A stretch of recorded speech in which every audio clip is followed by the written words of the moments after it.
So, we've been discussing the life of Sri Ramakrishna for quite some time now. Now we are approaching the end, the final part and most painful part, how the master got sick with that throat pain, and of course, at the end, how he spent his last days at Kashipur. Only these things remain now. So, today we will discuss how, because of the disease, the master had to leave Dakshineshwar and go to Calcutta. So, of course, we will study this part also through pictures. I will just start with quoting from the life of Sri Ramakrishna published by Advaita Ashrama in this chapter which we are discussing. It says, there is liquid beauty in the rising sun. There is a royal splendor in its midday blaze. And there is also an exquisite grace in its setting glow. So it is with the life of an extraordinary person. There is sweetness in its childhood and adolescence. There is resplendence in its maturity. And again, there is a deep pathos in the last days. We have followed the course of the Master's life through its earlier stages. Now we must turn our attention to the closing scenes. So it has been put in a beautiful way. So I'll just start sharing the pictures with you. Frank Dvorak, as most of you know.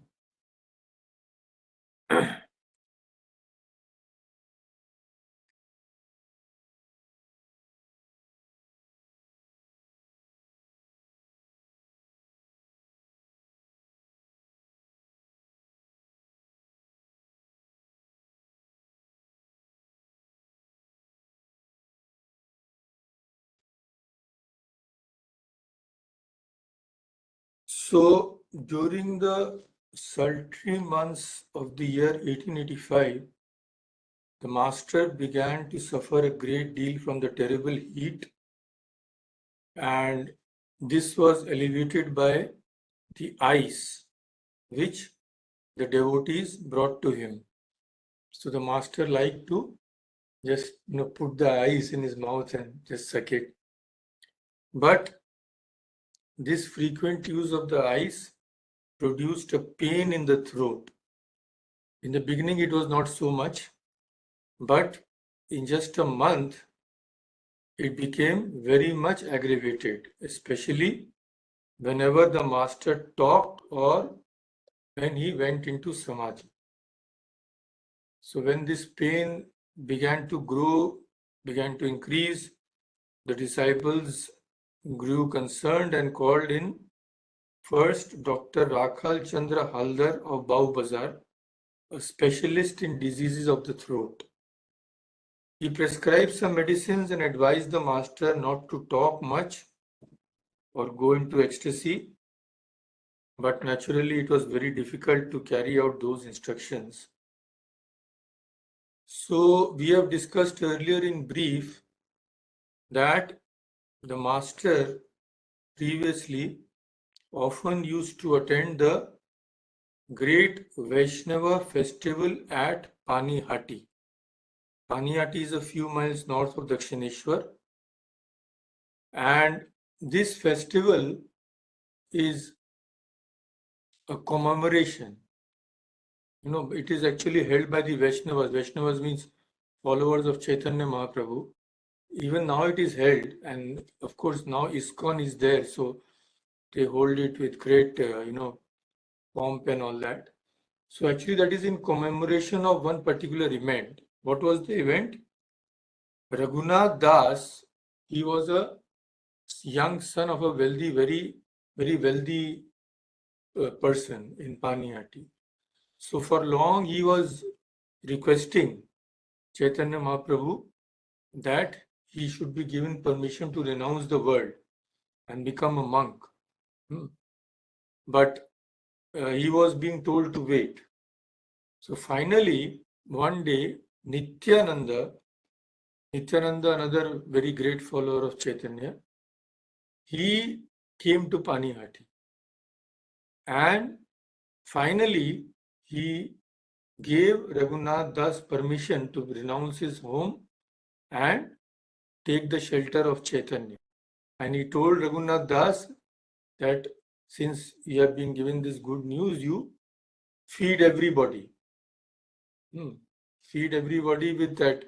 It is called Dahi Chida festival. So curds and this, that rice, soaked rice. So that along with fruits and all. So that is why it has got this name.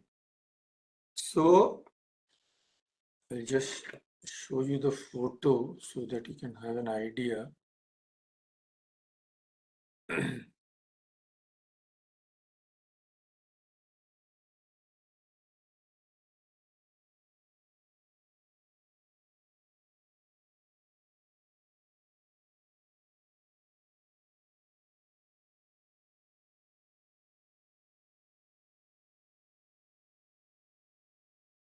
See, this is a poster by ISKCON. So Chida Dahi festival it is called. So you can see two persons in the middle who are dancing. They are supposed to be Raghunath Das, that young boy, and Nityananda, a follower of Chaitanya. So they say that is why this festival is called Chida Dahi festival. So Master used to attend that frequently. This year also he proposed to go there with his young devotees who had never gone with him previously. So the master said, let us go all together this time so that you can also see. But this was directly contrary to the advice of the doctor. Because when the master would go, he would talk, he would go into samadhi, and so his pain would increase. So everybody tried to dissuade the master from going, but the master said, we shall go after having an early breakfast, remain there for 1 or 2 hours. That won't do any harm. And I will take all precautions that I won't go into samadhi. But everybody knew this wasn't going to happen. But anyway, when the master is telling what to do. So on the morning of the appointed day, the devotees came to Dakshineshwar. About 25 of them. They came in 2 boats. And a separate boat had been arranged for Sri Ramakrishna. So the boats reached Panihati by about noon. So this photograph you see, this is that ancient tree. Around the ancient people tree on the Ganga, there was a large concourse of men and women, and parties of Vaishnavas were singing here and there. So it's a big festival, a lot of people and a lot of singing, dancing and all that. So Narendra, Balaram, Girish, Ramchandra, all were there. So they somehow kept the master that he should not join any Sankirtan party. If once he went, he will be in ecstasy, and then it will be a big problem. So Sri Ramakrishna also with the devotees, he walked to the house of Mani Sen, the zamindar of the place. We will see that room later, the photograph of the room. So Mani Sen received them warmly. and the master took a little rest there. So the two chief places of interest at Panihati are, number one, the temple of Radha Kanta. So this is,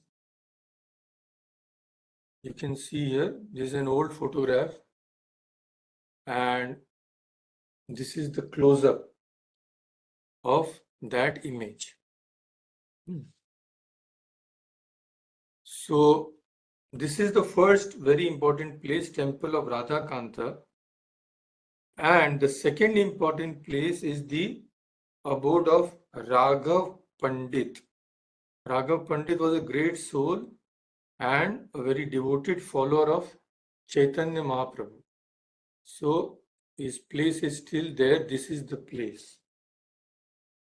So you can see here in Bengali it is written Raghav Bhavan, and in below it is written Panihati. So these are the two places of great importance there. Now, after a little rest, the master and his devotees visited the deities in the temple. So here you can see another photograph of that tree in Panihati. These are all old photographs. This is a comparatively new one. This is the site of that festival. Here people gather. And this is another photograph of the same place, so that different angles we can have a good idea of this place. So the master visited the deities in the temple, and in the courtyard a party of singers were chanting the name of God. So everybody was very careful. The master should not go into that party. But what can be done? So what happened was, a man came and he had all the marks of a Vaishnava, all that tilak and all these things. He was adorned, and he came to the spot. He also had a rosary in his hand. So he came and began to shout and dance with the musicians. He was imitating a devotee in a very exalted mood, as if he is in a very high spiritual state. So master, of course, he saw through all that sham. So till then he was with the devotees. But when he saw this man acting in all this way, then immediately, before anybody could make out what was happening, he broke loose from the ring of devotees and stood in the midst of the singing party in a state of samadhi. So what to do now? He is gone. He cannot be brought back. So Narendra and other devotees, they closed around him. They made a sort of circle, but they could not prevent the master from dancing. So the master now danced in ecstasy. Sometimes he stood statue-like in samadhi. While dancing, he advanced and retreated in quick steps in time with the music, and the grace of his movements and the divine fervor which they expressed were unique. So the presence of the master increased the enthusiasm of the singers 100-fold. And everybody with great enthusiasm, they began to perform kirtan and all.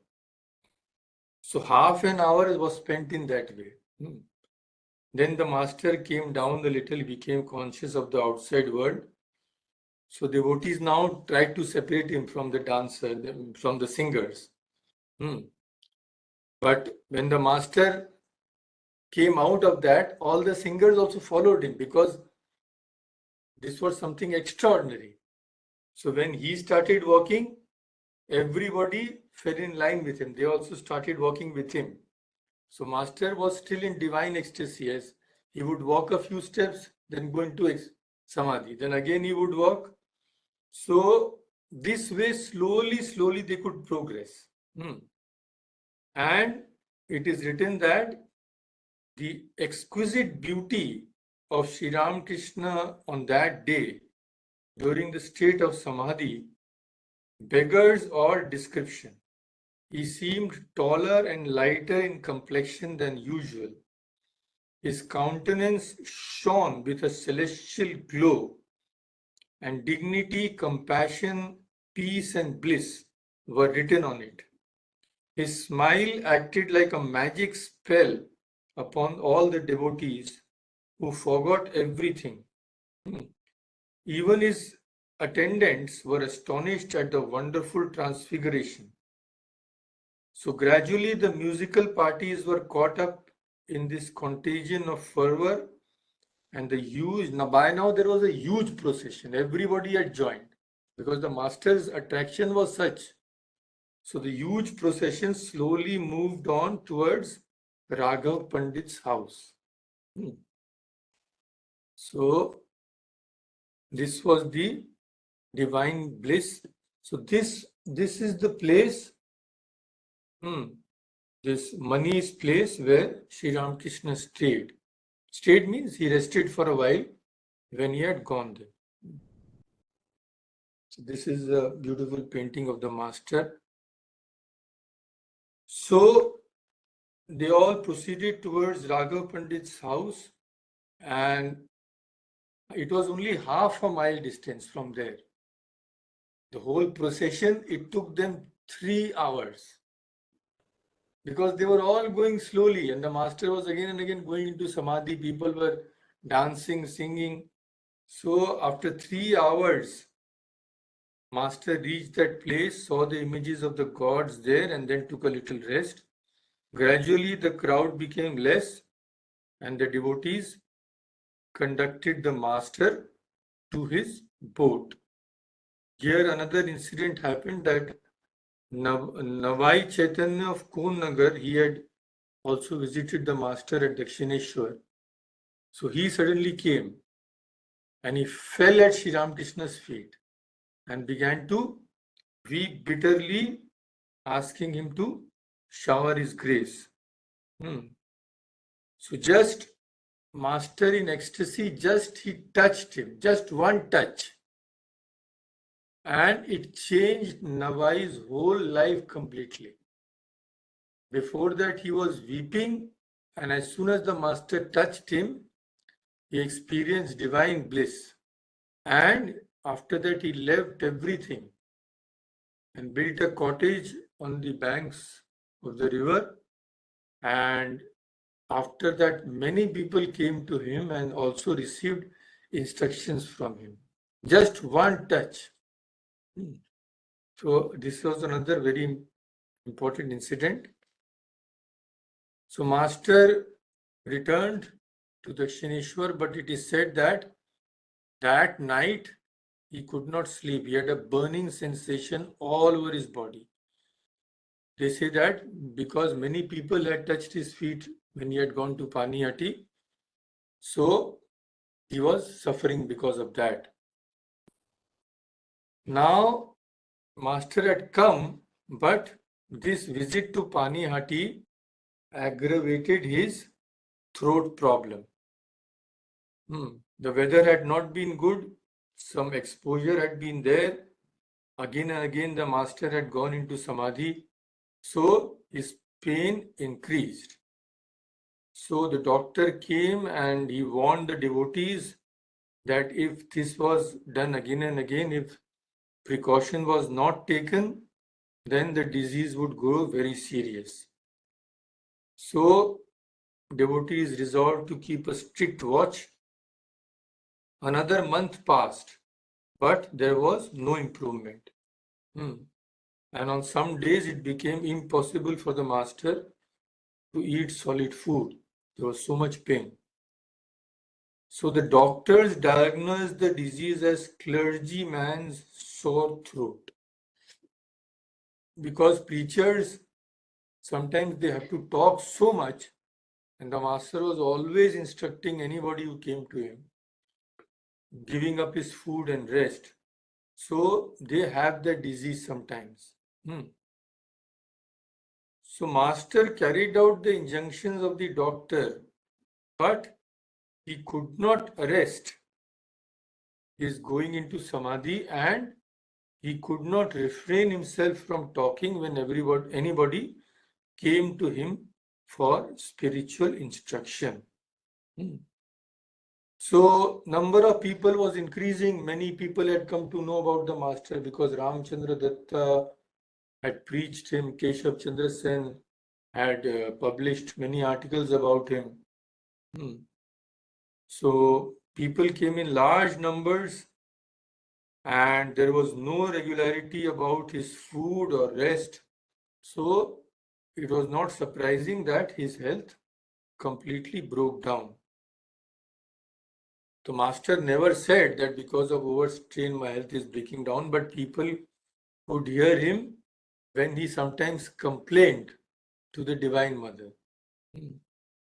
Sometimes he was heard to say in ecstasy to Divine Mother, "Why do you bring here these people who are like milk adulterated with 5 times its quantity of water?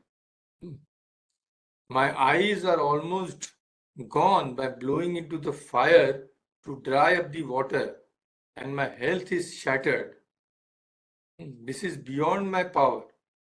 So to the Divine Mother, he used to say, if you want to bring people to me, bring only good persons, so that I'll just say a few words and their spiritual consciousness would be aroused.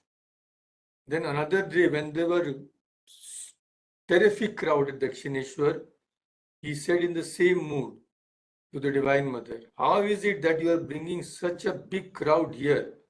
I find no time to have my bath or even to eat." Then he used to point to his body and say, "This is but a perforated drum, and if you beat it day and night, how long will it last?" Then still another day, he prayed to the Divine Mother to give some spiritual power to his disciples like Vijay Krishna Goswami and all these persons, so that those who came could go to them for some preliminary instructions, and then they could come to the master.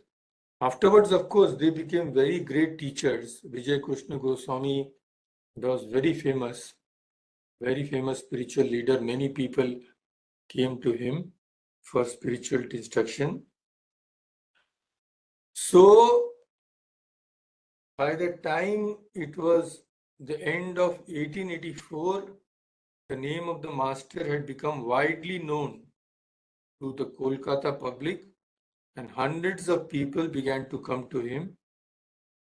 And notwithstanding his physical troubles, he was as enthusiastic as ever in helping them to progress spiritually. Still another month passed, but the disease proved to be extremely obstinate. So the devotees now were at a loss what to do about this disease which is not being cured. So one day, one lady devotee invited the devotees of the master for a meal at her house, and she knew that the master was not keeping well. Still, she sent an invitation to him through a devotee to come, even if it was just for a few minutes. But they found that the master could not go because bleeding had started. Bleeding had started from the throat. So when Narendra, Girish, Ram, Kalipada, they all heard this, now they were very alarmed. So they thought, now there is nothing can be done. We have to bring him to Calcutta for treatment. So at the devotee's house, everybody noticed that Narendra, that is future Swami Vivekananda, he was very dejected. So they asked him, "What's the matter?"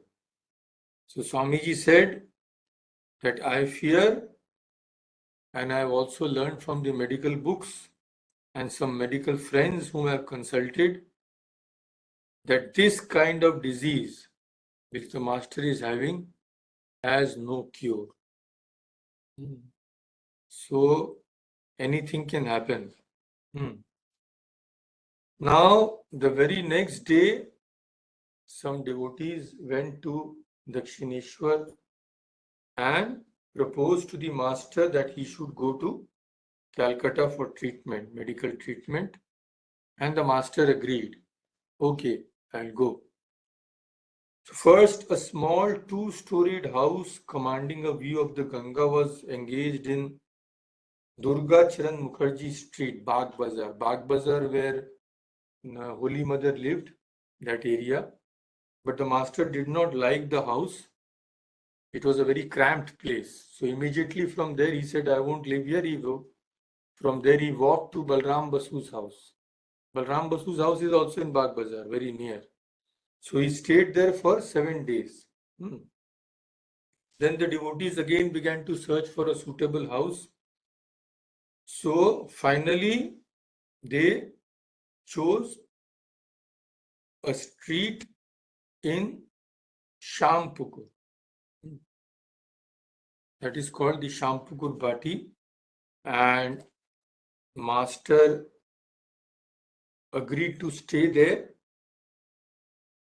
and he was put under the treatment of Dr. Mahendra Lal Sarkar.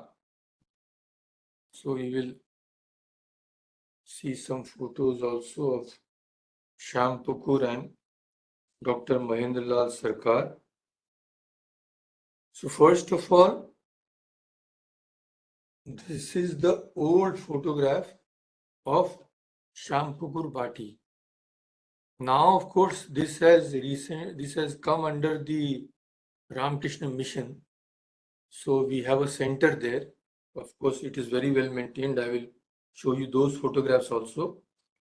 So this is the old photograph. The building had 2 large rooms and 2 smaller ones on the first floor.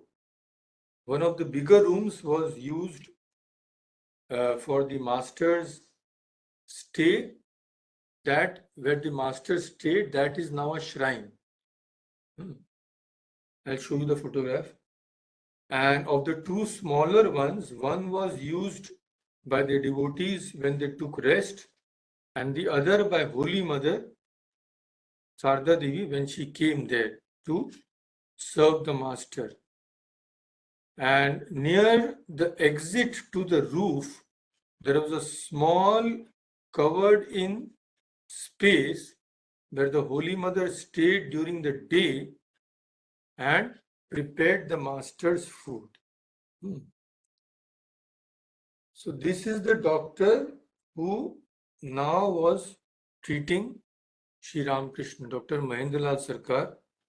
He was a very famous homeopath at that time.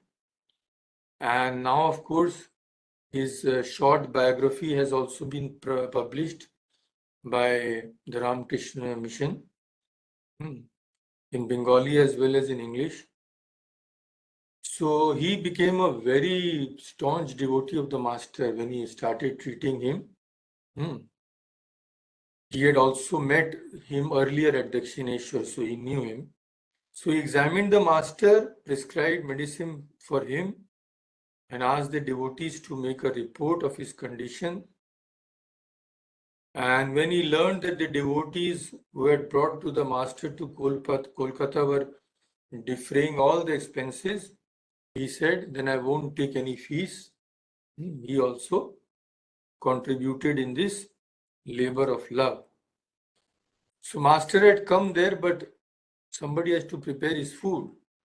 So news was sent to the Holy Mother. Because why they asked her? Because she was very shy. Dakshineshwar was a very big place, but this is a very small building. And so many people would be coming to meet the master. So how could she live there? But of course, when it was the question of serving the master, there was no chance of any other option. She immediately came and started her work. So it is marvelous how she managed to live for more than 2 months in that house and still maintain her privacy. So this room was there on the roof. Here she spent the whole day cooking and all that. So that nobody could see her, she would get up before 3 a.m., finish her bath and all, then immediately come up to that room. And there she would prepare the food and send word through Senior Gopalda or our Latu Maharaj that it was ready, and sometimes some devotees would take the food, or sometimes she herself would take the food when nobody was there. So she began her work silently, and even among the regular visitors, many did not even know that Holy Mother was there, living there in that small room. So now the question of diet was settled. Now the question came of night nursing. So this is how that room is now, Holy Mother, where she stayed, that it has been converted into a shrine. So you can see the photograph. So now the question came of who will look after the master at night. So Narendranath took this charge upon himself and began to pass the nights at Shampukur. And seeing his examples, some other young people like Kali and Shashi, that is Swami Ramakrishna, they also came. So here everybody joined in the service of the master.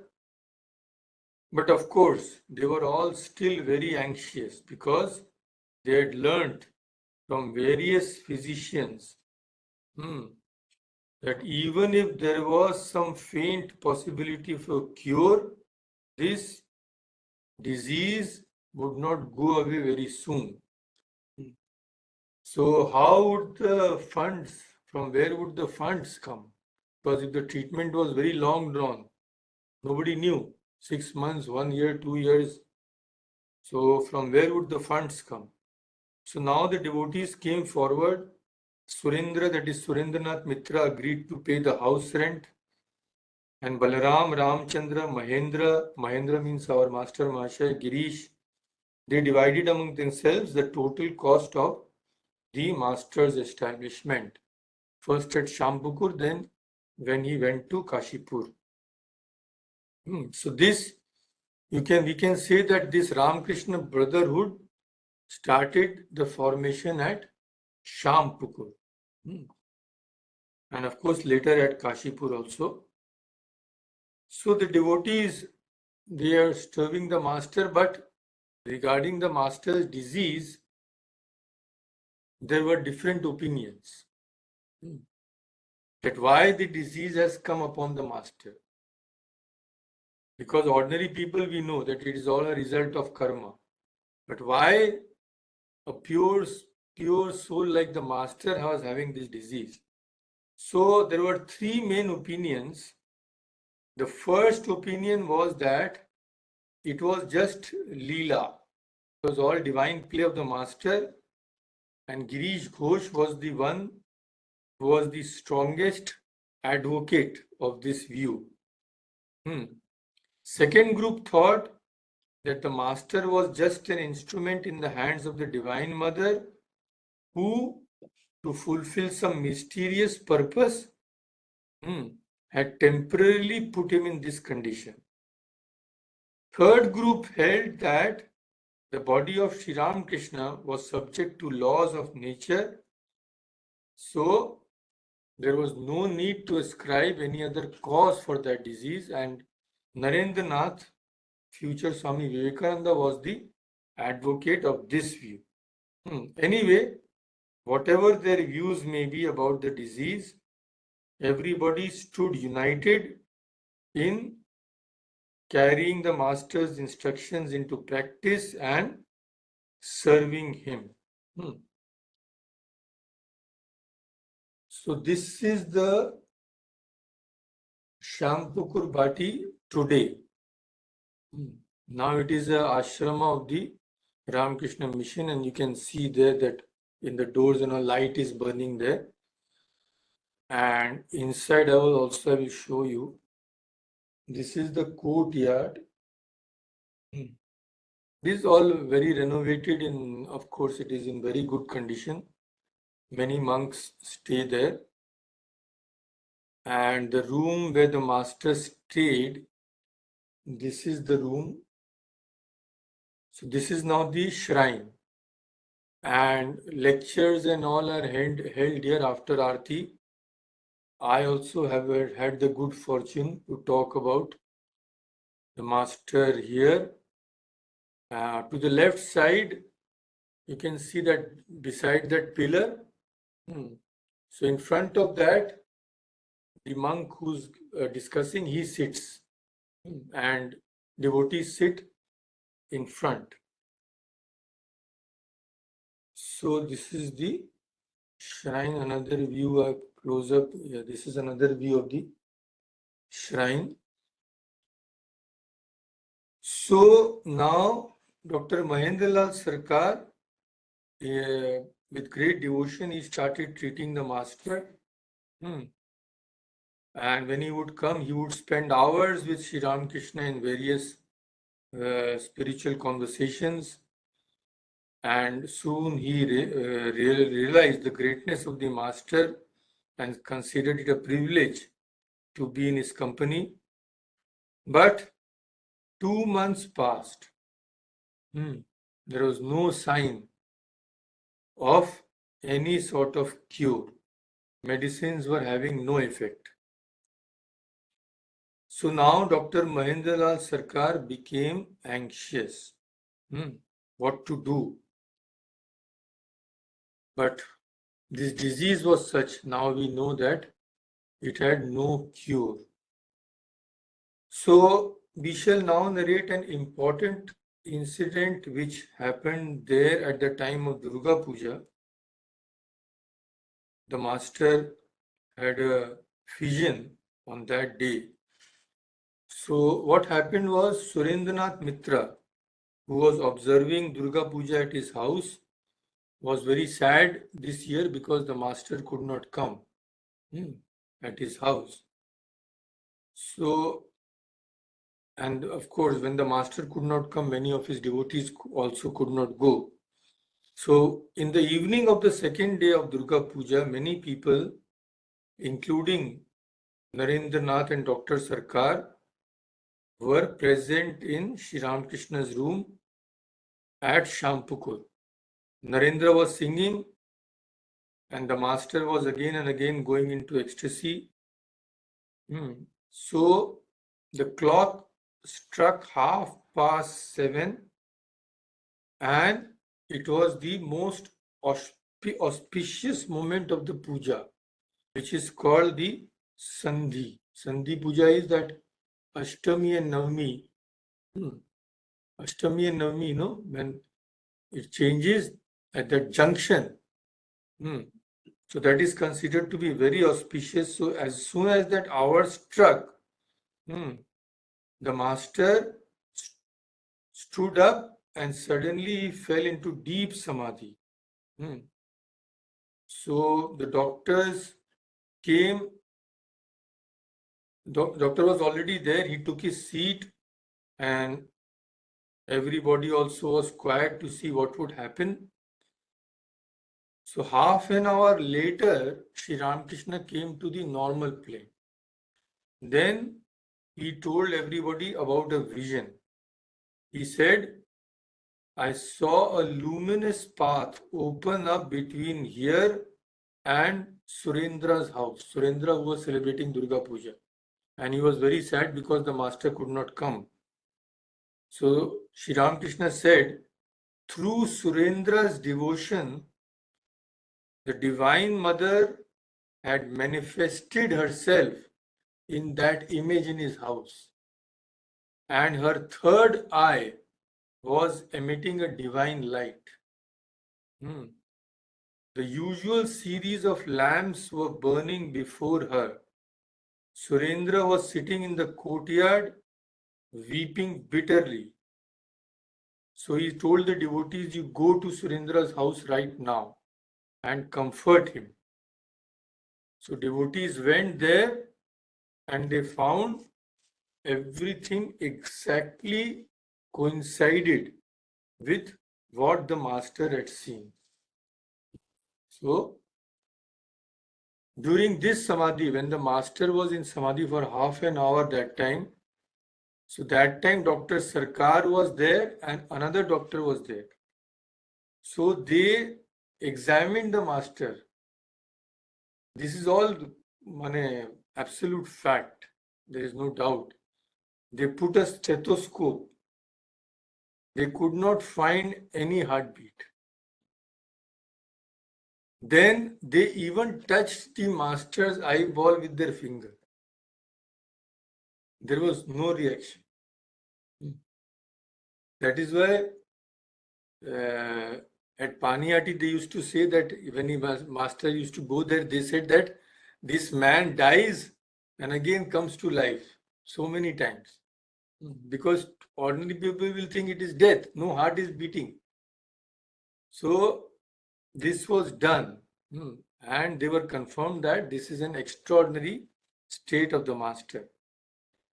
3 more weeks passed, but there was no change in the master's health. Another very important incident occurred when this was after the Durga Puja on the day of the Kali Puja. So devotees were thinking that will the Kali Puja will be celebrated or not?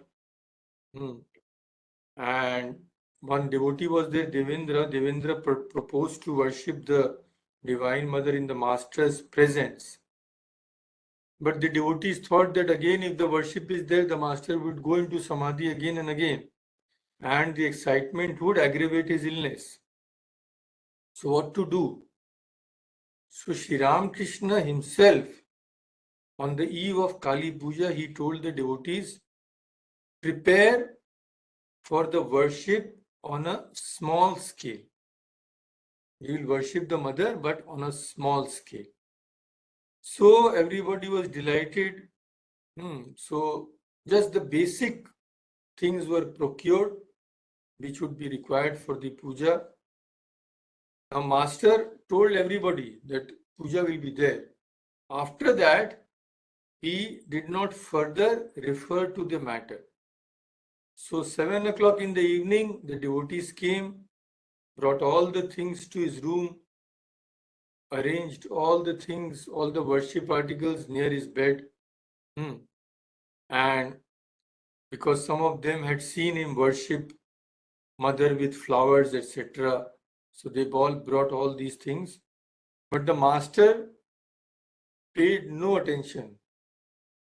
He kept sitting on his cot. Lamps were lighted, incense was burnt. Still the master remained silent. So devotees also sat silently near him. They were awaiting what will he say, what were his instructions.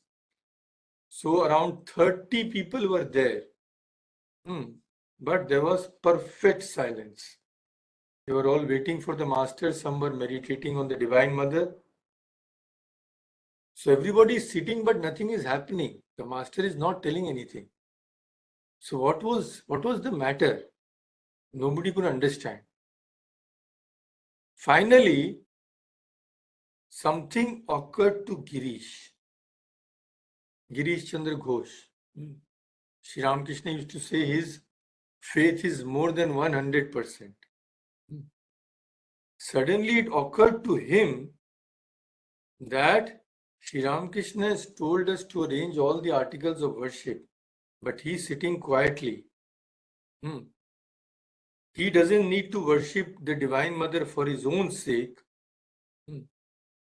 If he wanted to worship her, why doesn't he do anything now? Why is he sitting quietly?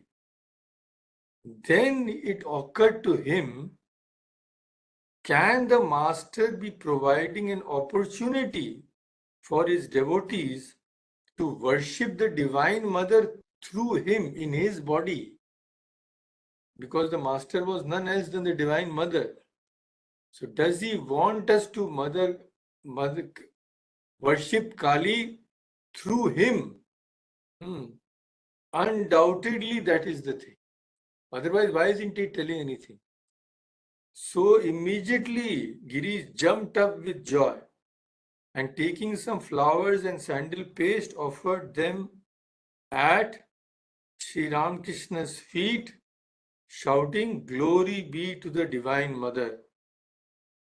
As soon as he said this, a thrill passed through Sri Ramakrishna's body, and the next moment he was in deep samadhi. After Girish, then came Mahendranath Gupta, then of course Rakhal, everybody.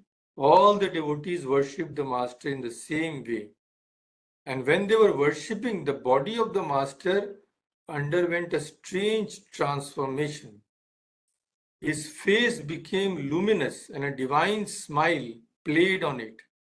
Then his posture changed. It became just like Mother Kali. You can see the photograph that one hand is raised in benediction, and the other hand is, one hand is holding the sword, and one hand is there holding the Naramunda, that is the head of a person. So Master's posture became like this. His hand was raised, so he was granting everybody freedom from fear. One of his hands was raised, the other was held in the posture of one offering boons, as seen in the image of Mother Kali. The Mother of the universe was evidently manifesting through him, and the devotees were enraptured. The room was filled with joyous shouts. When the Master regained normal consciousness, all the sweets and fruits which had been arranged for worship were placed before him. He partook of them a little and then distributed everybody so that they could have the prasad. And then the greater part of the night, everybody sang songs in praise of the Divine Mother, and they had seen the Master that evening in an altogether new light, and they were filled with joy. They realized that he was always protecting them from all dangers.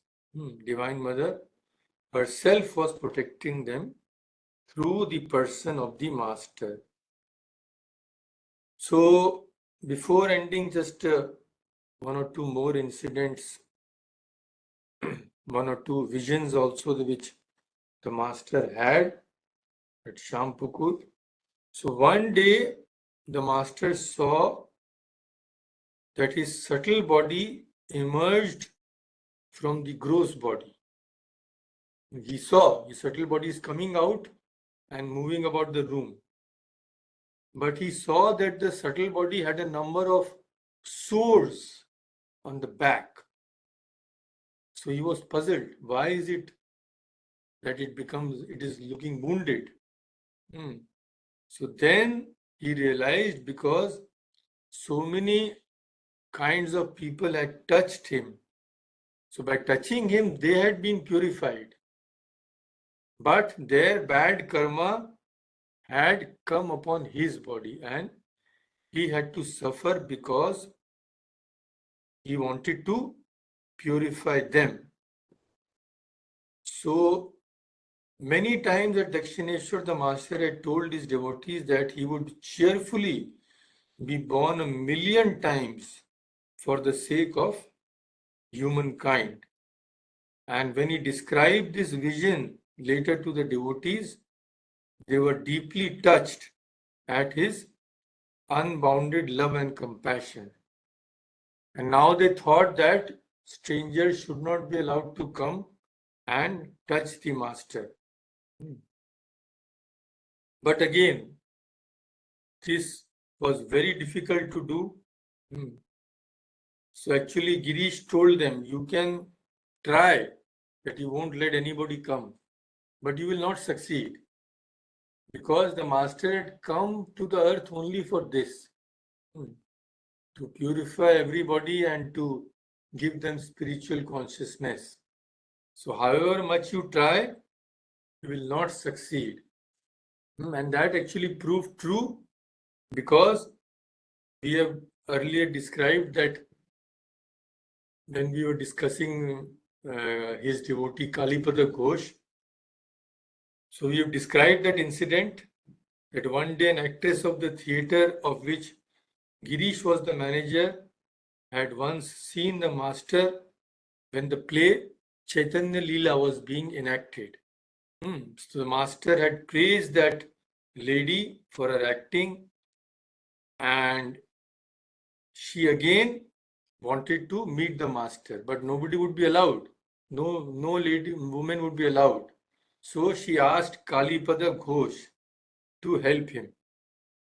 And we have discussed that how Kalipada Ghosh, he disguised that lady as a young man. He put on the European dress and all that. And he fooled the attendants. And the master, when he learned this about this, he also laughed and he blessed that actress. So this was one amusing incident, but of course, we know that the condition of the master's health, far from improving, it was going from bad to worse. No cure was in sight. The throat was bleeding. The master was in pain. It is called Shul Vedana. Shul Vedana means as if he told that as if somebody is piercing his throat with a sharp instrument. Just imagine that kind of pain. So all kinds of treatment were proving ineffectual. And now Dr. Sarkar, he said that even this place now is not good enough. So you have to take him to a cleaner atmosphere outside the city. So at that time, Kashipur Garden House, where the master spent his last days, was outside the main city. And it was very clean. Of course, now it is just in the midst of the city and huge population all around. But at that time, it was very clean. So after a vigorous search, that spacious garden house at Kashipur was hired. The master shifted there. In the afternoon of the 11th December 1885. And he spent the last few months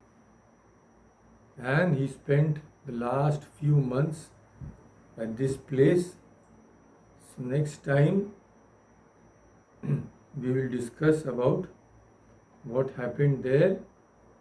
One very important incident, we know that the master became the Kalpataru or the wish fulfilling tree on the 1st of January. So we will leave that Kashipur for the next time. So let us end here for today.